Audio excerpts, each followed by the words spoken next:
temos vasculhado as orações através da Bíblia. Fizemos isso com Gênesis e aí cada um dos livros. Estamos trabalhando o livro de Ruth e a oração desta quarta está localizada no capítulo 3, versículo 10. Há uma oração aí, é a única oração deste capítulo. Quantos tem o texto santo? Vamos ver. Ótimo, glória a Deus. Seria interessante cada uma das orações você ir marcando. Olha, primeiro eu marquei na minha Bíblia as 8 orações, quando eu comecei a fazer esses estudos. A oração está então no 10º versículo do 3º capítulo. Então disse ele, Boaz: bendita sejas tu do Senhor, minha filha, mostraste agora mais bondade do que dantes, visto que após nenhum jovem foste, quer pobre, quer rico. Pai querido, tem misericórdia de nós, abre as nossas mentes e corações para entendermos a Tua palavra e tocá-la com ela nos nossos corações, em nome de Jesus. Amém. Amém. Ruth, este contexto é um contexto um tanto enigmático e nós vamos tentar entendê-lo. Como compreender as palavras de Boaz aqui, que alega que Ruth é uma pessoa bondosa? Uma outra tradução diz: o Senhor te abençoe, minha filha, este teu gesto de bondade ou de benevolência é maior. De que maneira foi ela bondosa ou benevolente? O contexto, quando você, numa primeira leitura, parece que Ruth é uma despudorada, imoral. Quando você faz a primeira leitura do texto assim por cima, a aparência é que ela é uma atirada, ou para usar um termo da década de 80, é uma oferecida.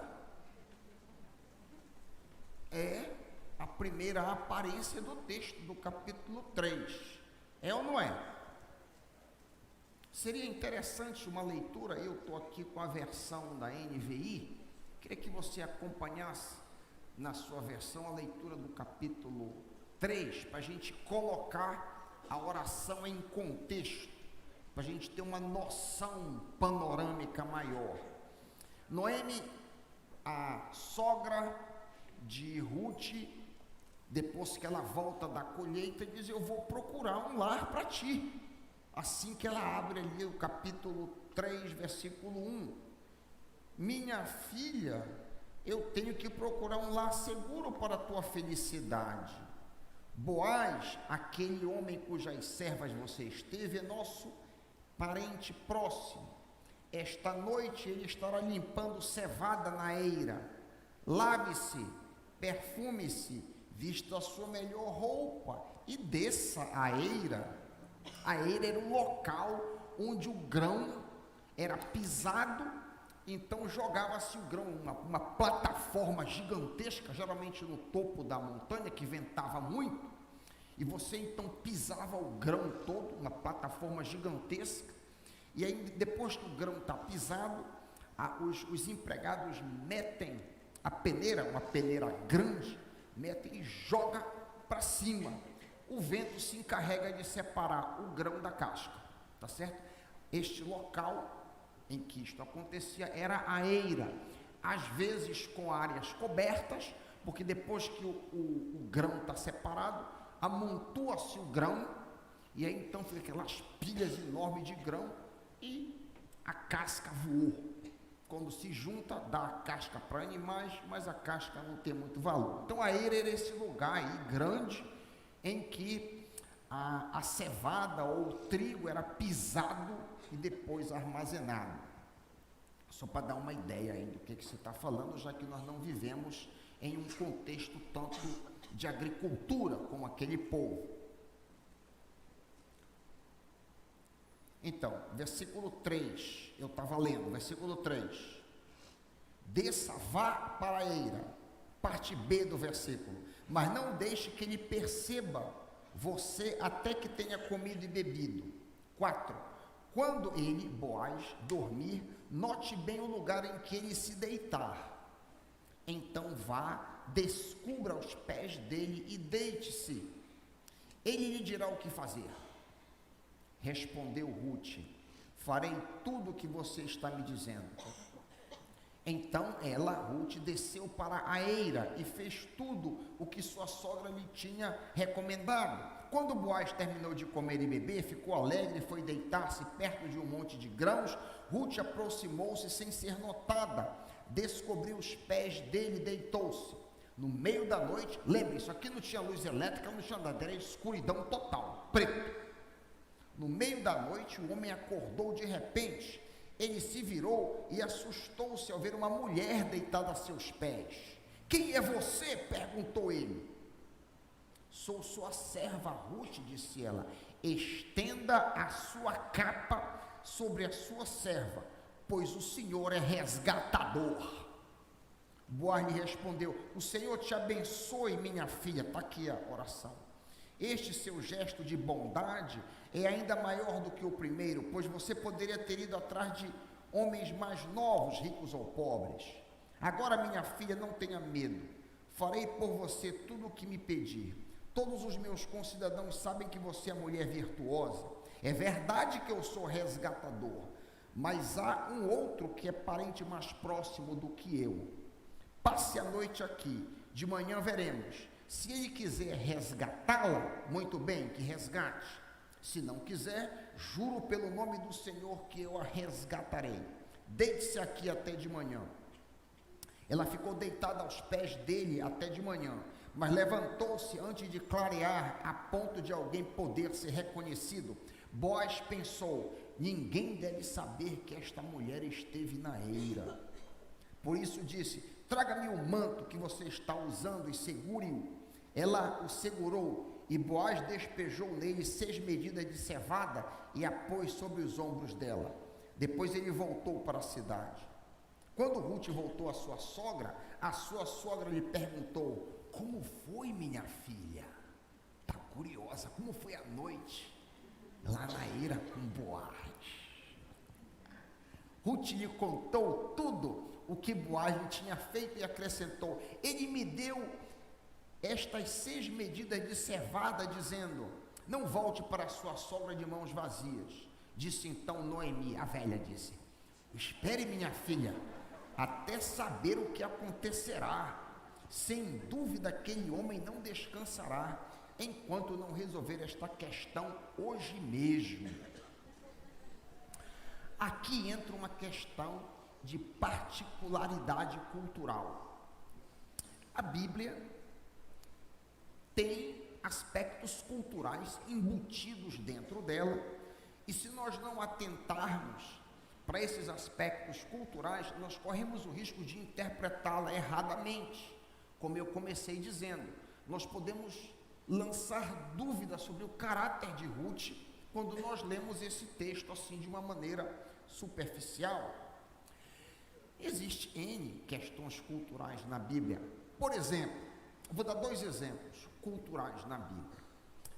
Todos vocês já devem ter lido Lucas 8, a ressurreição que Jesus efetua da filha de Jairo. Lembra? Jairo, chefe da sinagoga, tinha uma filhinha de 12 anos que estava à beira da morte. Todos vocês imaginam, conhecem o texto. Então Jairo vai ter com Jesus e pede para que ele vá até sua casa. Lucas 8, Jesus vai até a sua casa. Quando Jesus chega lá na casa de Jairo, diz que havia um grande pranto, as pessoas estavam chorando muito. Aí Jesus disse: não chorem, a menina dorme. Aí, de repente, aqueles que estavam chorando e se acabando passam a rir. Uma curiosidade: se você não entende a cultura, você passa batido. Eu sempre achei isso muito estranho. até que eu fui estudar a cultura oriental. O que está acontecendo aqui? Como que a pessoa pode passar do choro para a gargalhada? Como é que se explica uma coisa dessa? É que naquela cultura era comum contratar-se pranteadores profissionais. Para nós seria um fingimento, seria uma hipocrisia para nós. Eu contratar alguém, imagina um familiar meu morrer e eu contratar a Helena para ir chorar lá, chamar a Helena e outros, pagar o dinheiro para ir chorar, para exacerbar o sentimento de choro. Para nós seria um tanto hipócrita, não é? Para nossa cultura, para eles não. Era a prática comum, é uma diferença que está embutido na Bíblia, e se você não entende a cultura, você passa batido, você lê, acha estranho, mas fica um tanto misterioso o texto, para que você não ache que eu esteja dizendo alguma coisa que não está. Lucas 8, 52 e 53. Lucas 8, 52 e 53. Todos choravam e pranteavam, diz o texto, olha aí. Jesus disse: não chores,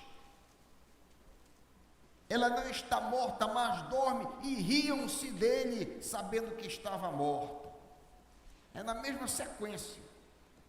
Está todo mundo chorando, está todo mundo rindo, ou muita gente está rindo, por causa dessa peculiaridade cultural. Eu tenho certeza que a mãe não passou a rir, mas as pranteadoras profissionais riram, que aquele choro era um choro forçado, fingido, tá bom? Um outro aspecto, um outro exemplo de peculiaridade cultural na Bíblia. É muito comum no Novo Testamento, Jesus, Paulo, Pedro, mandar com que os crentes se beijem. É muito comum.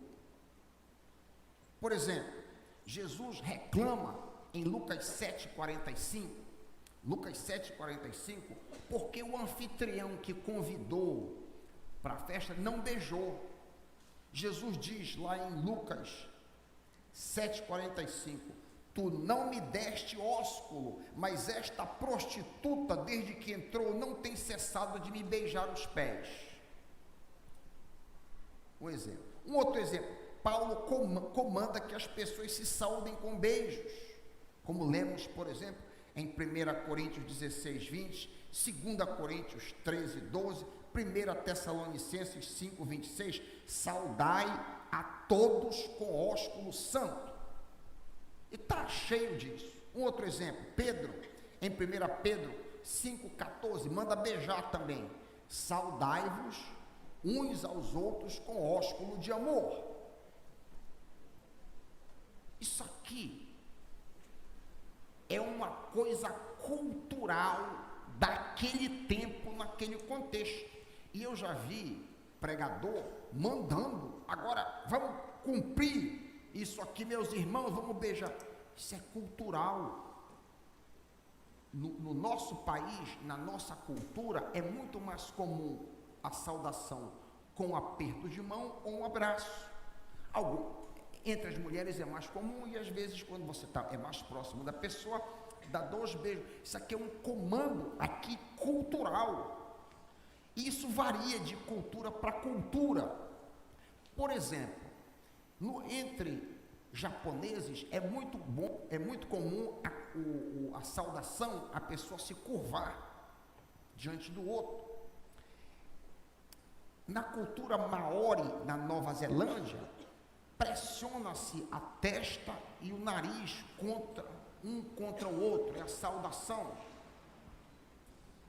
Na Inglaterra, onde eu morei muito tempo, é muito comum se saudar assim, alô, você não toca na pessoa, você não agarra, você não pega, a não ser em um primeiro encontro, quando você apresenta, olha, esse é o meu amigo, você pode apertar a mão, mas não é comum você ficar pegando nas pessoas, como é muito comum aqui. Isso não é melhor nem pior, é uma diferença cultural. Isso é uma cultura tem uma maneira de fazer, outra cultura tem uma outra forma de fazer. Na Tailândia, uma saudação muito comum é essa saudação aqui, ó. É uma saudação, eu saúdo você, você me saúda assim. Aqui, o que Paulo, Pedro, Jesus estão dizendo é um comando cultural, não para ser levado ao pé da letra numa outra cultura. Dito isso, nós estamos aqui com Ruth em uma situação cultural. Esse é meu ponto. Nós estamos diante de um aspecto cultural estranho para mim e para você. A diferença cultural profunda que nos separa daqueles idos 3.500 anos atrás, pode nos dar um entendimento, como disse, errôneo da situação. Várias nuances do texto que nós estamos observando podem passar batido. Primeiro, nesse texto aqui de Ruth, capítulo 3. Primeiro, que é importante, Ruth, ao ir à eira e dizer o que ela disse para Boaz, ela não está pedindo sexo simplesmente para ele. Não é isso simplesmente que está em jogo. Em primeiro lugar, naquela época, só existiam duas formas de expressão sexual, como a prostituta ou para casar. Ou você contratava uma mulher a dinheiro, como a gente vê Judá, por exemplo, lá no livro de Gênesis, e em outros incidentes, dinheiro, sexo por dinheiro. Ou, quando você faz sexo, você está casando com a pessoa. Não havia, principalmente no Antigo Testamento, lá atrás, a cerimônia que nós temos um templo, não havia isso. Se casar era se relacionar compromissadamente com alguém. Não havia esse negócio de sexo seguro, motel e etc. que a gente tem hoje. Não havia pílula e dispositivo farmacêutico à torta e à direita que proporcionasse uma vida sexual de fornicação como a gente tem hoje. Então, que Ruth, você tem que sair do contexto que você vive no século 21 para ir para um contexto completamente diferente. Senão você confunde as coisas. A cultura nossa é barbaramente diferente daquela cultura. O que Ruth está dizendo quando ela diz: estenda a sua capa sobre a sua serva, o que ela está dizendo é: casa comigo. É isso que ela está dizendo para ele. Casa comigo. Claro que vai envolver o coito também, mas tem muito mais coisa envolvida do que o ato sexual por si. Por sinal, é interessantíssimo, olha que coisa curiosa, querido, querida, as palavras que Ruth usa são um eco das palavras que Boaz usou com ela no primeiro encontro, lá no capítulo 2. Essa aqui vai exigir um pouco de mim, para que eu fosse na exegese para examinar o texto. O que Ruth diz? Estende o teu manto. Algumas traduções diz: lança a tua capa. Essa palavra literalmente é: estende as tuas asas sobre a tua serva. Essa mesma palavra asa está no primeiro encontro entre Ruth e Boaz. Olha aí 2:12, Ruth 2:12. Ruth 2:12. Boaz está falando com a Moabita no seu primeiro encontro com ela. Aí ele diz para ela, Ruth 2:12: o Senhor retribua o que você tem feito para Noemi e sua família, que você seja ricamente recompensada pelo Senhor, o Deus de Israel, sob cujas asas você veio buscar refúgio. Você veio buscar refúgio debaixo da asa do Deus de Israel. Ruth diz: estende as tuas asas sobre mim. Faz com que a tua oração seja verdade através de ti mesmo. Dá para perceber? A tua oração que tu fizeste sobre mim, tu viestes buscar refúgio sob a asa do Deus de Israel, estende a tua asa, ela diz, muito tempo depois na eira. Pois então, essa oração faz ela real através de ti mesmo. Que Deus responda aquela oração. Estende a tua asa sobre mim. Um outro ponto importante também, nessa interação aí de Ruth 3:9, há um forte teor legal nas palavras de Ruth. Ela está dizendo que Boaz é responsável legal por tomá-la como esposa. Olha cuidadosamente como termina o verso 9, 3:9, olha aí. Observa aí. Disse ele: quem és tu? Ela disse: sou Ruth, tua serva. Estende, pois, tua aba sobre tua serva, porque és Goel. Tu és remidor. Tu estás debaixo da lei para fazer isso. Entende? Ela não foi lá para sexo com ele simplesmente. Tu tens responsabilidades legais comigo, conforme a lei do levirado. Por isso que é muito interessante a gente compreender o que diz o texto. Qual era o papel do Goel, do remidor? A gente já viu isso em sermões, em quartas-feiras passadas.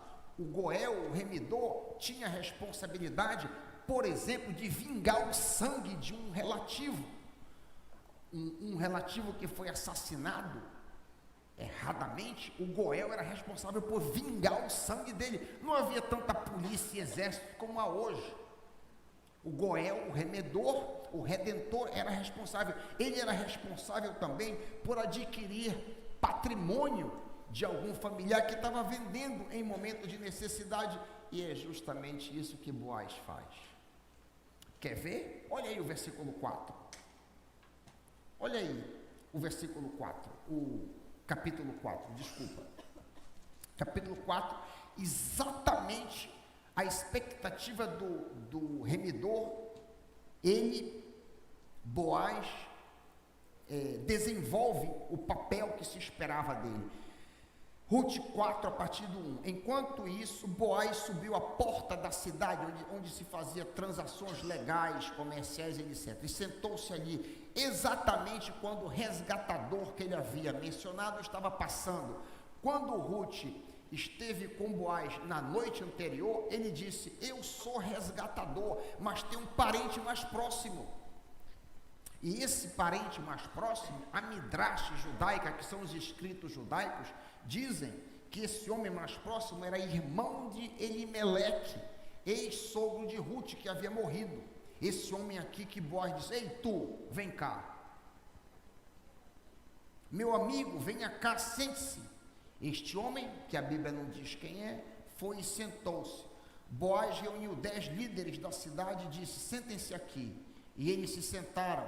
Depois disse ao resgatador mais próximo: Noemi, que voltou de Moabe, está vendendo um pedaço de terra que pertencia a nosso irmão Elimeleque, o homem que morreu, esposo de Noemi.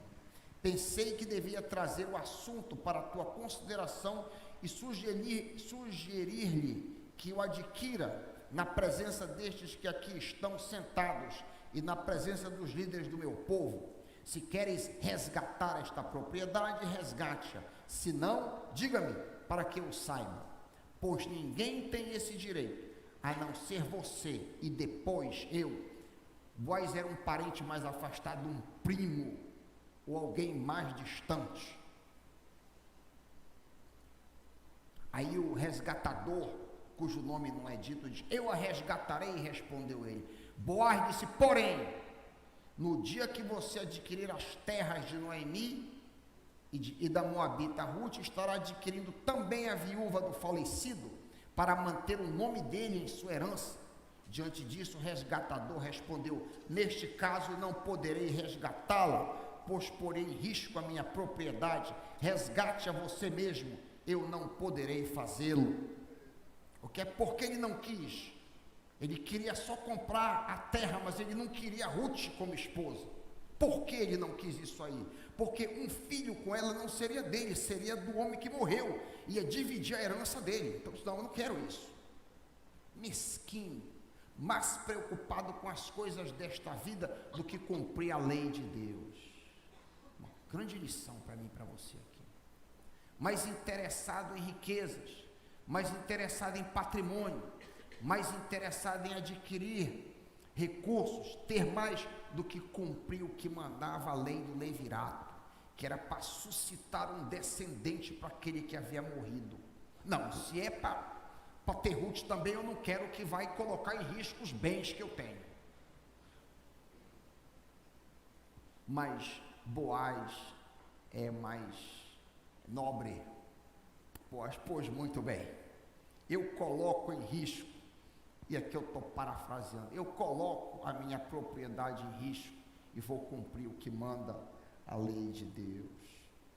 O que é interessante, retornando àquele encontro noturno entre Boaz e Ruth, é que ele mesmo não vê nada de inapropriado na atitude de Ruth. Ele não vê nada de anormal, nada de imoral na postura de Ruth para com ele. O que Boaz se preocupa é caso os outros empregados vejam Ruth na eira, aquilo poderia ficar ruim para ela, como a gente vê aqui em Ruth 3,14. Ruth 3,14, ninguém deve saber que esta mulher esteve na eira.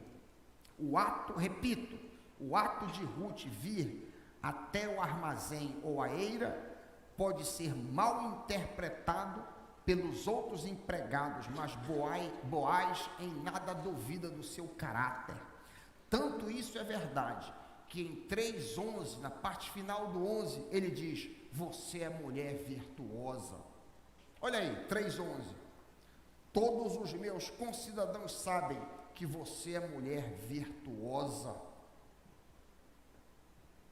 Interessante. A leitura da Bíblia frequentemente necessita desses aspectos culturais para que a gente compreenda o contexto maior. Mas qual seria a bondade ou a benevolência de Ruth? Questão inicial desta reflexão. Essa foi a oração que nós lemos. 3:10. O Senhor te abençoe, minha filha. Este teu gesto de bondade é maior do que o primeiro, pois você poderia ter ido atrás dos jovens, ricos ou pobres. A bondade inicial, essa aqui é a segunda bondade, a bondade inicial de Ruth está em Ruth 2:11. Olha lá o que diz, Ruth 2:11. Ruth 2:11. Boaz diz, essa primeira bondade: contaram-me tudo o que você tem feito por sua sogra, depois que você perdeu o seu marido, como você deixou seu pai, deixou sua mãe, deixou sua terra natal para viver com um povo estranho. A primeira bondade de Ruth foi abandonar tudo e todos e emigrar para Israel, colocando a confiança no Deus vivo, no Deus de Israel. A segunda bondade, que é o que nós estamos examinando aqui, é descrita também por Boaz. Ruth recusou a possibilidade de candidatura para casamento com jovens e preferiu o casamento com um ancião.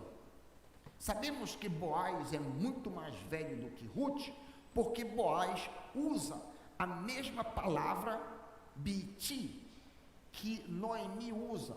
Se você olhar 3:1, olha 3:1 aí, Ruth 3:1. Depois lhe disse Noemi, sua sogra: minha biti, minha filha, não hei de buscar descanso? Boaz usa a mesma palavra, 3:10, olha aí. O Senhor te abençoe, minha biti, minha filha. No mínimo, a distância de idade entre a sogra, cujo filho Ruth havia casado, e Boaz era a mesma. Alguns escritores, como o Midrash judaico, chegam a dizer que Boaz poderia ter 80 anos quando Ruth desejou casar com ele.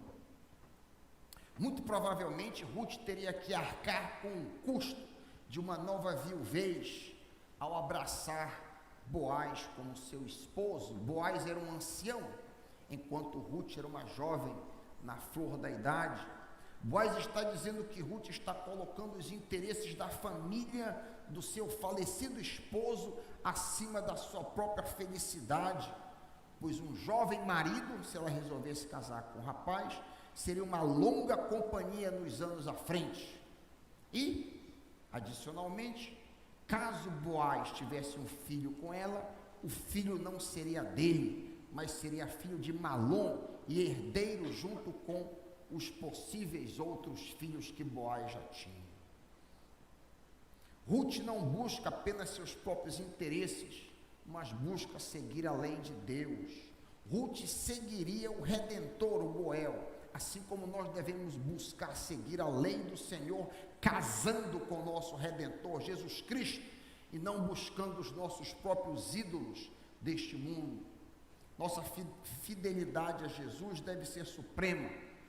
Todos os nossos ídolos devem ser banidos. Planos, dinheiro, felicidade, carreira, posição, honras, amizades, riqueza, orgulho, bem-estar, prazeres, etc. Tudo deve ser colocado de lado. E tal qual Ruth se agarrou ao remidor, nós temos que nos agarrar ao nosso remidor, ao nosso Goel, Jesus Cristo. Amém? A oração de Boaz, e eu concluo, foi: que tua bondade seja recompensada. Deus respondeu essa oração? Vocês acham que Deus respondeu a oração de Boaz? Fartamente. Ela acabou tendo um filho que foi parte da genealogia do Senhor Jesus Cristo. E Boaz entrou nessa genealogia também. Ao invés dele colocar maior valor nos bens desse mundo, nas riquezas, nas propriedades, ele cumpriu a lei do Senhor e foi ricamente abençoado. O nome daquele resgatador nem é dado, o nome de Boaz está eternizado. Amém? Vale a pena seguir o Senhor Jesus.